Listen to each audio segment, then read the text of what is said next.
What's good, y'all? And welcome to another preseason preview video. In today's video, we're going over the Orlando Magic. In case this is your first preseason preview video of mine that you're seeing, basically what I do is go over all the offseason moves, get a little recap there, and then look into the future and try to see what we can expect in this upcoming season. Before we get into it, I want to remind you guys to leave a like on this video, subscribe to the channel if you already haven't. Once you're done watching this, make sure you check out the description. There's a link to a playlist that'll bring you to all the other preseason preview videos I've done. And without further ado, let's take a look at the additions the Orlando Magic made this offseason. The Magic had some money to spend in free agency this offseason, and they went out and spent it on Kentavious Caldwell-Pope, bringing him over from the Denver Nuggets. And then in the draft, they went and selected Tristan da Silva from Colorado. I really like the additions of both of these guys, and I think that they can both fit in very well with the Orlando Magic and help them in areas that they really need. Starting off with KCP, he should be able to just step in and be the perfect starting shooting guard on this roster. Last season, one of their biggest weaknesses for the Magic was their three-point shooting.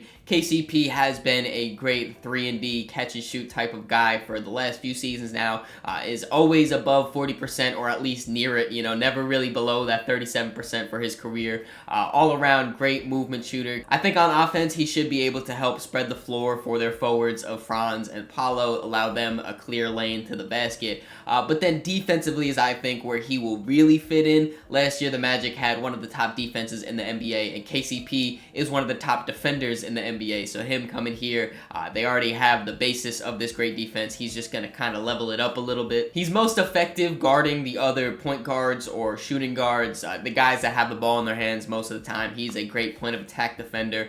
He has solid size at the guard position, being 6'5", really great at navigating screens. He's got fast hands for the swipe downs and poke aways. Just all around the most stereotypical 3-and-D type of guy that you're looking for. That's what KCP does. And then their rookie Tristan da Silva, I really like what he can bring to them as well, because he fits their mold of wings. Orlando loves to have these super long, athletic, can play multiple position wings. Tristan da Silva fits into that category. And like KCP, he also is a solid three-point shooter, so he should be able to help offensively just kind of spread that floor a little bit as well. Of course, you can't bring in guys without losing some, so let's take a look at the guys they lost in this offseason. The Magic chose to not re-sign two of their key contributors from last season. Markelle Fultz is still currently sitting in free agency at the time of recording this video, and Joe Ingles signed a new deal with the Minnesota Timberwolves. Now, it is crazy to me that Markelle Fultz is still sitting in free agency and has not signed to a team yet, but specifically looking at the Orlando Magic, in my eyes, it makes a ton of sense on why they didn't bring him back. The Magic already struggle with shooting, and Markelle Fultz is a complete non-factor from that area, both on percentage and volume. He doesn't take a lot of threes, and he makes even less. And then when you look defensively, I mean, he's not the best defender one-on-one. He's only 6'2", so he's pretty undersized when you look at the rest of this roster. Like I said, all around, it doesn't really make too much sense for them to bring him back, especially considering they have a guy like Cole Anthony to run the point guard coming off their bench. I do think Markelle deserves another shot, though, and hopefully sometime throughout the season he gets signed. And then when you look at Joe Ingles, I really like what he brought to the Magic coming off their bench. He brought them shooting, brought them a little bit of playmaking as well, some veteran leadership on this super young team. But now that we're at media day and stuff, we get to hear from these players. And I heard in an interview from Joe Ingles that he said he loves living in Orlando, he loved the team, but he got a contract offer from the Minnesota Timberwolves and had a chance to play with his previous teammates of Rudy Gobert and Mike Conley. Obviously all three of those guys played on the Utah Jazz, and I'm sure that was definitely a big part of him ending up signing in Minnesota. I don't think it's the end of the world for the Magic, though. I'm pretty sure they'll be all right. And now that we know who came and who's went, let's take a look at a potential rotation we could be seeing from the Orlando Magic. We have a lot of familiar faces in this starting lineup. At point guard, we have Jalen Suggs. His new backcourt mate is Kentavious Caldwell-Pope. Then we have Franz Wagner, Paolo Banchero, and Wendell Carter Jr. And then coming off the bench, we have Cole Anthony, Gary Harris, Tristan da Silva, John Isaac, and Mo Wagner. Every year in the NBA, there seems to be a team that's super young and they just exceed all expectations, surprise everyone, jump on the scene as a playoff contender. last season that was the Orlando Magic, and they still have a lot of those same guys. They still are a super young team, but now it's time to not really surprise anyone, but show them that you're solidified one of these top contending teams in the Eastern Conference. And even though the Magic went out and added some pieces this offseason, as we just went over, a lot of their potential to growth and really stamp themselves as one of those top playoff teams is their ability to grow internally. Like I said, they're still super young. A lot of their top players are still super young, and they have plenty of more room to grow as NBA players. Their main star, Paolo Banchero, is still only 21 years old. A few months into the season, he turns 22, but still, that just goes to show how super young this team really is. Going into year 3, I'm sure we're going to see a lot of growth from Paolo. He already is a fantastic finisher and is great at using his super large body at getting to the rim and finishing through contests. He's got the mid-range and his post-game down already as well. The really only main flaw I see in his game is his three-point shooting. We did see him take a leap from his rookie season to last year. Hopefully we could see another jump up where he's closer to league average. If he is, I mean, scoring the ball wise, he's going to be one of the best. We saw a little hint of his three-point shooting in the playoffs versus the Cavs, where he shot 40% from 3 on pretty high volume. It'd be interesting to see if he can bring some of that into the regular season. Like I said, if we could just get him to like league average, we'd be solid. And then I also look this season to see if he can become more of a flushed out playmaker. We've seen the Magic kind of rely on their forwards to bring up the ball and play make, run pick and rolls, all of that stuff. And I would like to see Paolo kind of get that down a little bit more. I mean, we've seen he makes some reads and he makes some passes, runs the offense periodically, but he does have pretty high turnovers. I mean, in year 2, Paolo was already an all-star, so like I said, he's a very good, solid player right now. But if he adds to these little areas in his game to really just kind of elevate himself, I mean, the team can be limitless. Similar things can be said about their other forward, Franz Wagner. He's coming off getting a massive extension that a lot of people were kind of shaky on. I think it's a solid extension. I think Franz is a very good basketball player. The one real issue I have in his game is as well shooting. Last year, I don't know if it was an outlier year or not, but he shot sub 30%. Hopefully he can get back to around that 34-35%, maybe even better than that if in a perfect world. But he's already a great finisher. His mid-range game he's shown flashes of as well, rebounding the ball defensively. I mean, he has a lot of it done and set already at this young age.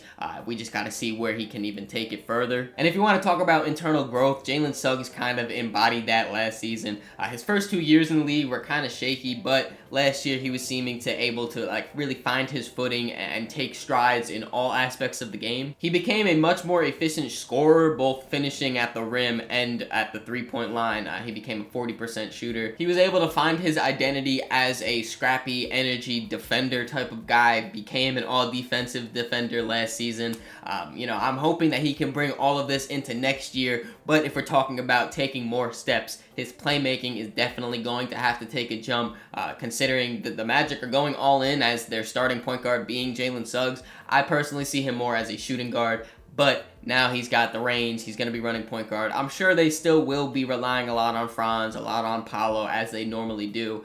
But Jalen is going to have more of that responsibility. And lastly, before we move on from this depth chart stuff, you Magic fans may have seen that graphic that I put on and might be wondering where a few players are. This Magic team has some serious depth. They have some guys that are considered third strings that honestly could be great bench pieces for other teams.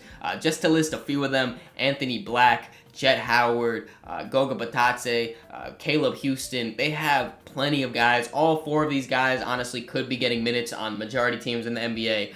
The Magic just have a lot of depth. But now that we have an idea of what this team looks like, let's take a look at their biggest strength. I kind of hinted at it earlier in the video, but this should come as no surprise. The Magic's biggest strength is by far their defense. They have great size, length, heart, and hustle across all positions, and it's really what helps them have one of the best defenses in the NBA. When you give Jamal Mosley this amount of defensive personnel, I mean, what do you really expect? They are going to clamp. If you just go position group by position group, I mean, you will be able to see the limitless amount of defenders this team has. Starting off with their guards, I mean, I was kind of touching on it a little bit before, but they have a all-defensive team member in Jalen Suggs at their point of attack, and then they're adding another super high-quality defender in KCP. I mean, that might be the best defensive backcourt in the NBA. I mean, you could give it to Drew Holiday and Derek White. You can give it to them. I feel like it's got to be top two. And then your other guards that you have are Gary Harris, who's a solid defender, Cole Anthony, who's super energetic and will get you those turnovers and stuff. He will hustle on both sides of the court whenever he's on the court.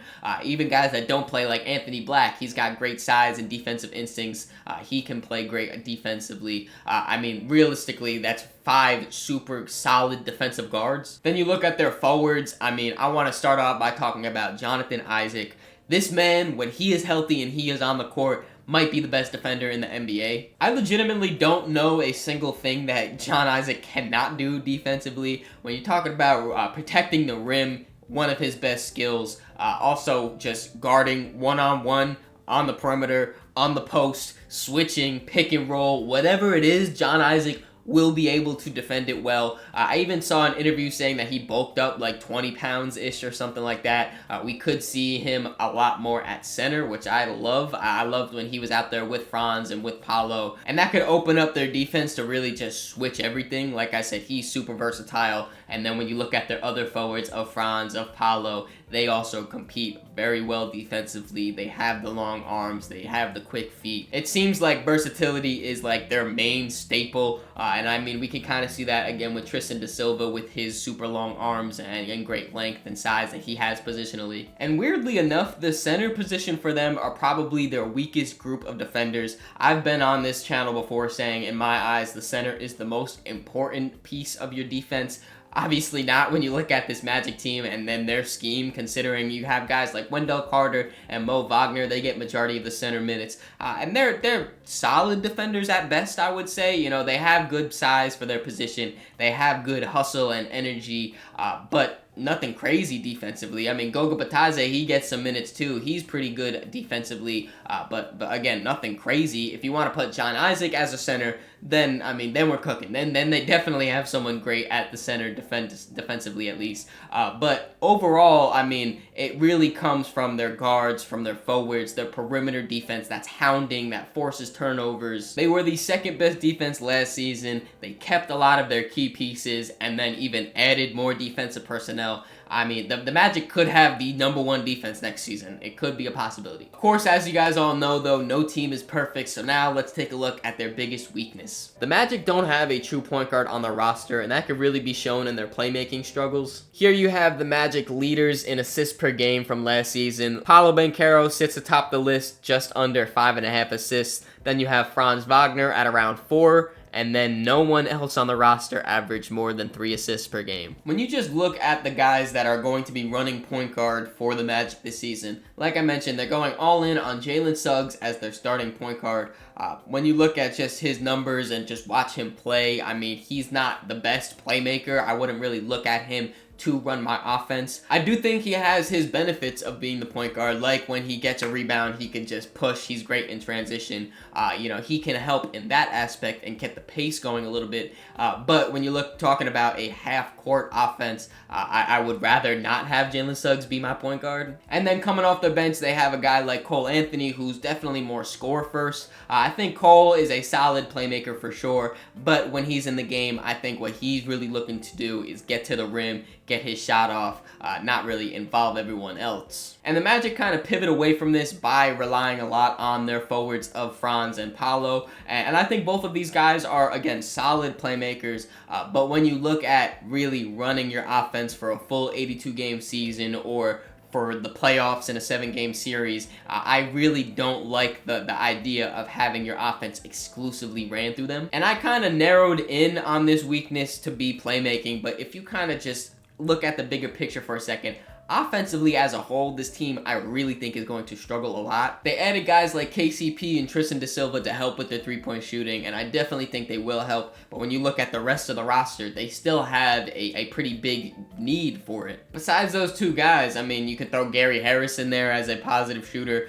Wendell Carter for the center is a solid shooter. Besides that, though, I mean, they don't have anything else. So unless we see one of these jumps that I was talking about previously, like a shooting jump from Franz or Paolo, a playmaking jump from Jalen Suggs or Paolo, I really think that this team can really struggle again offensively. Last season, they had the 22nd best offense in the league, and in the playoffs, they were consistently putting up 80s and 90s and stuff like that. They weren't scoring a lot of points, and with their fantastic defense, it kind of evens out a little bit because they're not scoring a lot, but they're not letting the other team score a lot. So they have a lot of these low-scoring games that they can grind out and win. But if they really want to take that next jump as a team and become a good playoff contender and win a playoff series, I really think their offense is going to have to take another step. And now it is time for my ceiling, floor, and expectations for the Orlando Magic. Starting off with the ceiling, I can see them being as high as the 5th seed. I've mentioned in my previous videos that I think that the East has a pretty clear top tier, a pretty clear middle tier, and a pretty clear bottom tier. In that top tier, I have teams like Boston, New York, Philly, Milwaukee. I'm very confident in all 4 of these teams to have a better regular season than the Orlando Magic because they have just a better balance of offense and defense. I really think that the Magic's offensive abilities are really cap them at how good of a team they can be. I do think that in the best case scenario, they can be the top of that middle tier that I was talking about. And I do think that they would be very competitive again in their first round matchup last year. In that 4-5 matchup, they took them to 7. I could see something similar happening this year, but I don't think that they will be able to upset one of those top dogs. So I think at their ceiling, they are a very competitive first round exit. At their floor, I can see them being as low as the 8th seed and in the play-in tournament.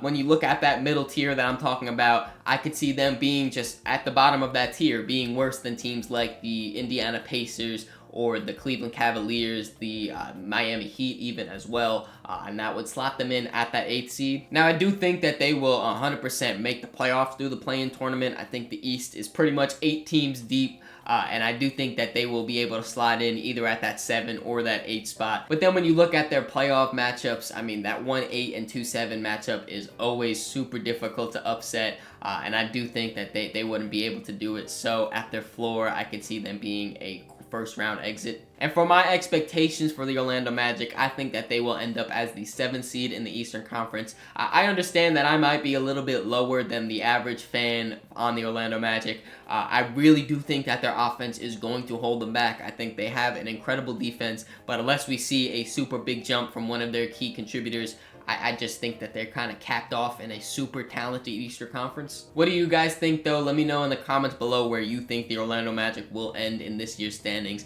Hope you guys enjoyed this video. If you did, make sure to leave it a like, subscribe so you don't miss the next one. In the description, there's links to all my social medias, so make sure you follow me on all those to keep up to date with me. Catch y'all